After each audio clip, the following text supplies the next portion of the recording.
Welcome to the Book Studio. I'm your host, Beth Ann Patrick, and today I'm here with Nevin Martell, the author of Looking for Calvin and Hobbes, the unconventional story of Bill Watterson and his revolutionary comic strip. It's from Continuum. Nevin, thank you for being here. Thank you so much for having me. It's really a delight. Now, I like this story because it's much of the same kind of thing we do here in the Book Studio. You're looking into an artist's life, his origins, ideas, and motivations, and what are you finding? Did you find finally what you were looking for? I did. It didn't end up the way I thought it would. Like, I thought it would be a straightforward biography, but instead it became the story of my quest to uncover the life, times, work, and influence of Bill Watterson.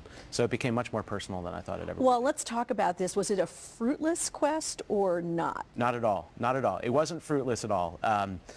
I spent a year and a half working on the book and ended up talking to about 120 different people.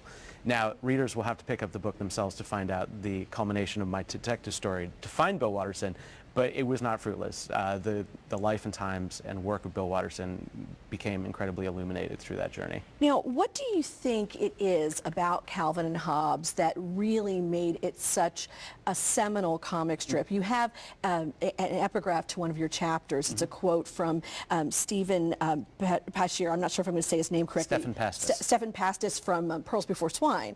And he noticed that whether you love or loathe Bob Dylan, the road runs through him. And he says the same thing about Bill Watterson. So even if you're not a big Calvin and Hobbes fan, this is important. Why?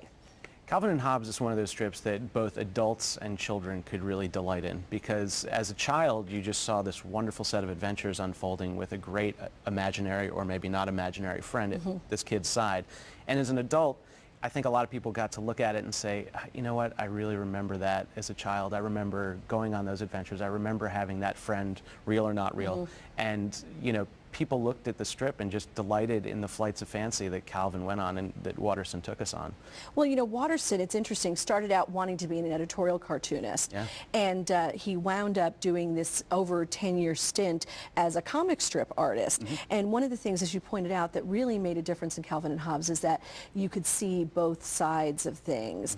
And we read these in the paper and don't realize how much work is behind them. What did you find out about the depth of Watterson's struggle while you, I mean, obviously it's a big question, but while you were researching?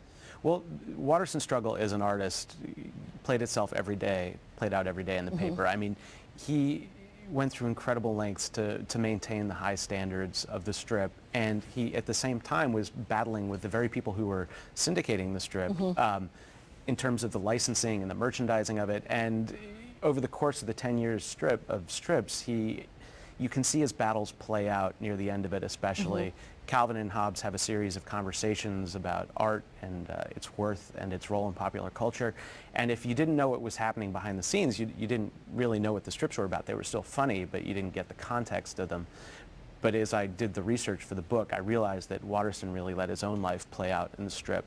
Not in the sense that he was Calvin as a young boy, but he used Calvin as a soapbox for his own struggles as an artist and as somebody who was struggling to find where they wanted their art to be in the world in terms of its licensing, in terms of its merchandising. Right. That's a very interesting question because, of course, there are no pieces of Calvin and Hobbes merchandise. You know, unlike, for instance, one of his great heroes was Walt Kelly with Pogo, and Pogo has been all over the place in terms of cereal box toys and that kind of thing.